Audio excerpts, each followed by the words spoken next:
¿Cómo reaccionaste cuando recibiste la llamada para tu primer encargo, El Señor de la Caridad de San José Obrero? Pues imagínate que tú desde niño tengas la ilusión de ser un imaginero, de tener un Cristo en Sevilla, que eso es un sueño de niño, y que te llega la oportunidad sabiendo que además esa es una hermandad constituida como tal y que puede tener un futuro. Pues no me lo creía. Y a raíz de eso, pues claro, mis padres incluso decían que sí, que estaba loco, porque yo lo que había hecho era un Cristo pequeñito, una reproducción del Cristo de la Buena Muerte, no había hecho más nada. Pero yo decía que yo estaba preparado para hacerlo, que me sentía preparado. Y la verdad es que fui muy valiente, también evidentemente sabiendo que me sentía capaz de hacerlo. Y ese sentimiento de tú decir soy capaz de hacerlo fue el que me ayudó a tirar para adelante. Pero esa es una sensación indescriptible. ¿En qué piensa un imaginero cuando modela barro o utiliza las gubias? Pues tienes que pensar primero en hacer algo bueno, porque eso es lo que a ti te va a dar de comer el día de mañana. Pero depende del encargo evidentemente que te haga, es de una manera o de otra cómo tú tienes que afrontar el comienzo de ese trabajo.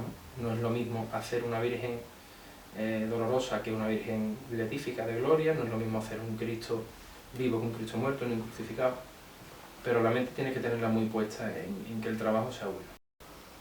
¿Cómo se afronta un trabajo de imaginería cofrade? Pues tienes que afrontarlo teniendo claro qué es lo que busca el cliente. Y por supuesto lo vas a hacer porque si una hermandad viene a ti, lo vas a hacer al tu modo de hacer las cosas, a no ser que la hermandad traiga alguna premisa específica, bien porque sea una imagen, por ejemplo, como lo que pasa en la borriquita, ¿no? Que tienes que adaptarlo a un misterio que ya existe, o no te piden algo muy concreto, ¿no? Pero tienes que escuchar al cliente, eso es lo primero. Además de la imaginería, ¿qué otro tipo de esculturas o pinturas realizas? Pues toda aquella que se me encargue, lo que pasa es que es verdad que el 95% de la producción de las cosas que hago tienen que ver con la Semana Santa. Pero, por ejemplo, aquí doy un traje de Morante porque le diseñó el traje a José Antonio y colaboró con él en ciertas cosas artísticas. Aquí arriba veis el busto de Juan Carlos I, del rey de España, que está en el Labradores, en el Círculo de Labradores de la calle Sierpe, que es una obra civil, y yo he hecho varias cosas así que no tienen nada que ver con la Semana Santa, ¿no? Además me gusta que me las encarguen porque te desintoxicas un poco. Y quitando la imaginería cofrade, ¿con qué estilo te sientes más identificado? A mí me gusta muchísimos movimientos artísticos. En la pintura me encanta el impresionismo. En la escultura, cuando no tienes que hacer, hay imaginería que, digamos que la pieza va rematada casi al último pelo, para que nos entendamos. Me gustan mucho las cosas que estén sueltas, barros casi que inacabados, cosas que te permitan una mayor expresión en favor de eso, de la expresión y no tanto de la terminación, sino como algo más espontáneo. Y yo me identifico mucho con ese tipo de obras, tanto en la escultura como en la pintura. ¿Has tenido como referencia a algún escultor? Hombre, la imaginería para mí la referencia, te puedo decir que a mí me gustan cosas desde las primeras figuras de la prehistoria, que me llaman la atención precisamente además por la dificultad que aquello tendría en aquellos momentos, ¿no? Tanto de Egipto como hasta de los movimientos más básicos de la pintura de las grutas, como la pintura neandertal y todo lo prehistórico, ¿no? Me parece mentira que con una sanguínea y con sangre llegasen a expresar lo que expresaban esos animales, ¿no? Después, evidentemente, enfocándolo a mi trabajo y a la imaginería barroca, para mí Pedro Roldán, Montañés, Juan de Mesa, todos estos escultores son, yo creo que escultores de cabecera, como en la música lo son con Mozart o Sebastián Bach, que aunque no tengan nada que ver, por ejemplo, con la música que tú vayas a hacer, ahí hay unas bases sentadas y una creatividad tremenda, ¿no? Entonces eso te ayuda mucho, pero después hay que cerrar los libros y hay que hacer la obra como quieres. ¿En qué momento de tu carrera como imaginero te has sentido reconocido? ¿Con alguna obra en concreto? Quizás este año con el salto de la borriquita y el que me hayan concedido el premio de Mófilo de la Semana Santa a las Artes, siento que se me ha reconocido no más, sino de una manera especial o como con un pisotón más grande, ¿vale? Pero bueno, yo soy muy cauto con estas cosas, puesto que de nada me vale un reconocimiento si yo mañana no hago el trabajo bien. O sea que yo lo que esté terminando hoy, después de que me hayan dado ese premio, es lo que yo tengo que seguir entregando con la mayor entrega o sea, y fuerza de mi trabajo, con la mayor perfección que yo sea capaz de hacer para que mi carrera siga avanzando. Es verdad que hay obras que yo he hecho, como el misterio del traslado al sepulcro de Cabra, el descendimiento de Jin, que son muy espectaculares quizás por lo propio que representan, que sí me han ido dando como un aldabonazo poco a poco en mi trayectoria. ¿Cómo fue el transcurso de la talla del descendimiento de Jin? Pues esa, como todas las que se hacen en directo, porque hay dos procesos de talla, el modelo habéis sacado de punto, que puedes hacerlo parcial o completo de una obra, que es pasar una máquina, el modelo que tú haces en barro, pasarlo a madera, evidentemente te lo pasa en bruto y tienes que terminarlo, que en el caso del Cristo del Descendimiento, que solamente eso lo hice con la cabeza, como lo hago siempre, pero el cuerpo lo tallé en directo. Eso es muy complejo, puesto que no hay modelo del que fiarte, ni del que fijarte, ¿no? Porque yo le di al carpintero un dibujo para que me montara unas maderas y yo de ahí saqué el Cristo. Y eso es un trabajo muy atrevido. Muy bonito, muy duro, porque además el resultado final no está hasta que terminas el último brochazo de pintura. En los otros procesos pues tú ya te haces una idea de cómo va a ser la obra, pero es un proceso muy agotador físicamente, pero después te da muchísima satisfacción el haberte sentido capaz de hacer algo así. Entonces, ¿con esta obra hubo un antes y un después en el Fernando Aguado escultor? Verá, yo ya había hecho el Cristo del Amor de Puerto Real, mi primer crucificado, ya lo había hecho también en directo, y el Nazareno de la Caridad lo hice en directo. Lo que pasa que quizás porque ya estaba algo más avanzada mi carrera, mi corta carrera, porque hago 10 años, y ser una obra que ya traspasa Andalucía, que iba para Albacete, los medios de comunicación y internet que estaban mucho más avanzados, mucho más las redes sociales, hace que como que se conozca más. Y el antes y el después yo creo que en mí ha ido siendo poquito a poco. No sé si a partir de este año, no creo yo que por haber hecho, por ejemplo, el trabajo que he hecho para Sevilla, haya un antes y un después. Simplemente es que tienes éxito con una obra o no lo tienes, y eso es lo que queda marcado. ¿Y cómo ha sido trabajar en proyectos de tanta envergadura como la Corona de Espinas del Cachorro y la restauración del Misterio de la Macarena? Hombre, pues cosas que uno no se imagina nunca que te van a llegar. Yo jamás pensé que yo iba a llegar a hacerle una corona de espinas al Cristo de Expiración, que además no solamente lo miras, al menos en mi caso, no solo lo miras con ojos artísticos, de que sea una obra que está en los libros de arte de todo el mundo, sino que también además significa, por lo menos para mí, lo que significa en la Semana Santa, y además de manos de quien venía, que era de unos amigos, el tener yo el cachorro en mis manos, eso es que no hay palabras para explicarlo, de verdad, pero ni desde la vertiente artística, ni desde la vertiente devocional, al menos en mi caso. Y tener el misterio de la Macarena en mi casa, pues, tú imagínate, no te lo crees. De verdad, yo siempre lo digo, y a lo mejor peco siempre decir las mismas palabras, pero es que es verdad. Es una responsabilidad tremenda, pero si te sientes capaz de hacerlo, no tienes miedo. Porque yo, por ejemplo, cuando he restaurado el cautivo de Santa Ana hace años, que yo soy costelero del Señor y hermano, yo lo veía aquí y a mí me parecía mentira que él estuviera aquí conmigo. Pero casi que me di cuenta el día que se lo llevaron, ¿no? Pero bueno, si tú eres profesional, tienes que mirarlo con ojos de profesional, y si no tienes miedo, pues para adelante. ¿Qué se siente al entregar una talla a una hermandad? Pues mira, el día que vienen a recogerla, porque además yo te explico cómo trabajo. Yo dejo que las hermandades vean el Cristo máximo en el proceso de estucado, una vez que está terminada la imagen en madera, y pocas personas decís si hay que hacer una prueba de túnica, o en caso de que sea una imagen vestida. Si no, no los dejo que lo vean cuando ya lo han visto en madera hasta que esté terminada, para que no haya estos procesos intermedios que son puramente de oficio, no entorpezcan la visión que uno se puede llevar de la obra.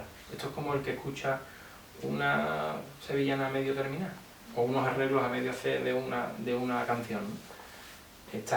Tienes un norte de algo, pero no lo escuchas, no estás escuchando la obra completa, y te puede distorsionar tu imagen de esa obra, ¿no? Entonces, yo creo que con esa manera de trabajar el factor sorpresa que creas en la hermandad es muy importante porque los tienes como un poco descontaminados. Es decir, ellos se han llevado una idea de una imagen monócroma en madera y cuando la ven terminada y la ven vestida, la ven tal y como ellos la van a recibir y como la van a ver. También me obsesiona mucho que estén bien vestidas y bien presentadas. Y, hombre, hay expectación, pero si tú tienes confianza en lo que tú has hecho, no tienes por qué tener problemas. Date cuenta que la hermandad ha ido viendo también el proceso.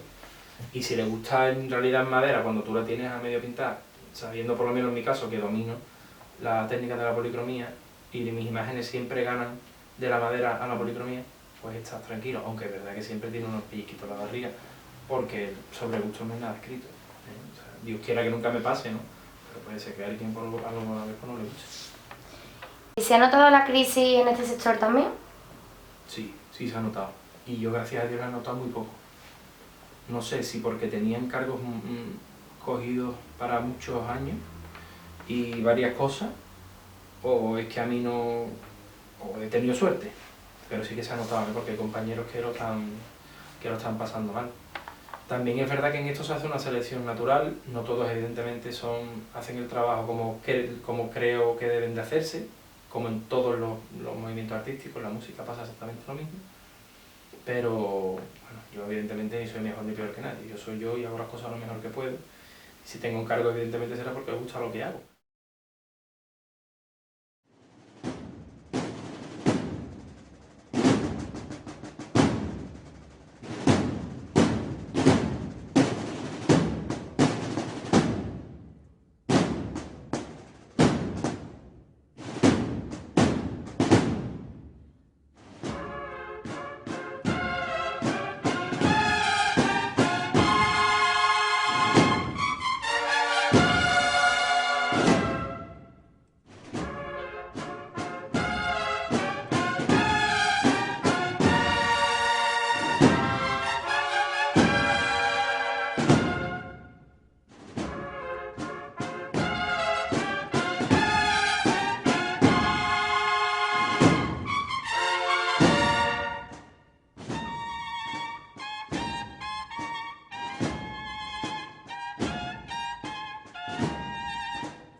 ¿Podrías contarme cómo es un día laboral corriente?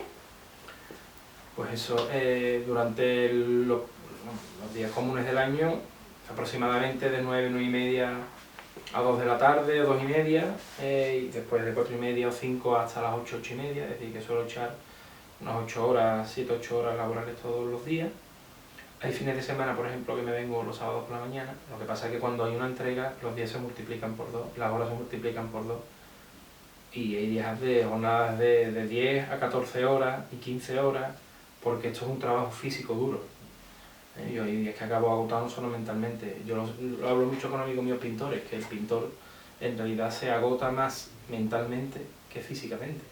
Aunque cuando yo pinto también hay veces que la espalda se te coge por la postura de la paleta, pero esto tiene un agotamiento físico real, porque estás tallando, estás haciendo un ejercicio físico, además de gastar mucha energía porque son esfuerzos constantes y grandes, paras, vuelves a arrancar, no hay un calentamiento, pero bueno, es lo que tiene.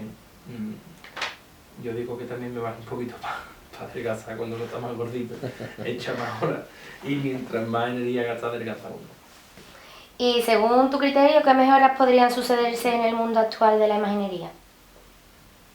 Pues mira, ahora hay una oleada de gente que creo que está bastante preparada. A esto evidentemente ayuda muchísimo. Ayuda y perjudica Internet, porque antes era muy difícil acceder a tantísima fotografía, tantísima posibilidad de imitar a gente, y entonces quien tiene algo de cualidad artística pues se pone a imitar y a lo mejor es capaz incluso de formarse y llegar a ser algo, ¿no? Pero sí, creo que como en todas las profesiones también hay mucho intrusismo. Mucha gente que hace las cosas por 2 duros, es que la hace por 2 duros evidentemente es difícil que te haga una cosa buena, pero verás, yo creo que lo que debe de cambiar es la mentalidad de las hermandades. Primero, de saber que esto no es hacer una tortilla de patatas, Esto es una cosa dura, donde hay mucho estudio, hay mucho trabajo de horas, que hay dos manos, y que cuando intervienen mucho más que dos manos, o cuatro manos a lo mejor para algo que sea lijar, es decir, algo que no sea artístico, sino una cosa puramente de oficio. Mal vamos, porque entonces la imagen empieza a perder tu sello y tu calidad. Y yo tengo claro que yo hago lo que estas dos manos pueden. Y yo tengo un límite porque yo soy humano, y muchas veces las hermandades exigen demasiado y encima vienen con la rebaja, y esto creo que no está pagado como debería estar pagado. Pero bueno, aún así, y pese a todo, firmo lo que tengo porque me siento muy afortunado.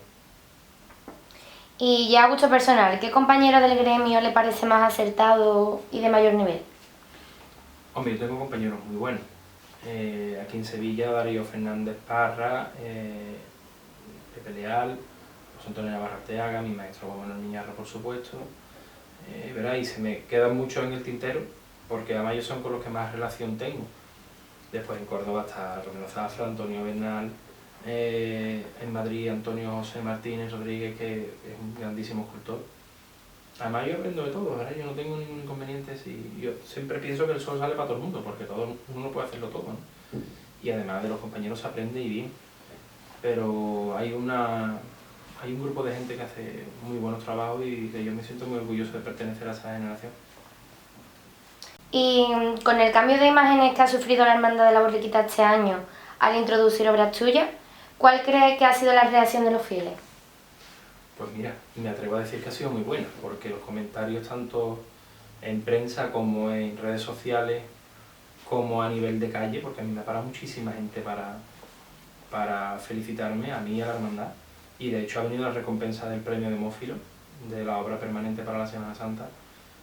Pues la verdad es que ha sido muy buena. Además, la mayoría de la gente, su opinión era la misma, que hasta independientemente de la realización de mis figuras, que se hacían para una nueva composición, que han gustado mucho, es que la composición en por sí ha ganado.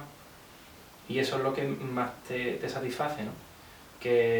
Porque por un lado podía estar bien la composición y no estar bien las imágenes, o al revés, estar bien las imágenes y no funcionar la composición. Y la verdad es que la obra pues ha caído en gracia, y eso evidentemente pues me da. Y si aquí hubiese un antes y un después, que sea para bien, evidentemente.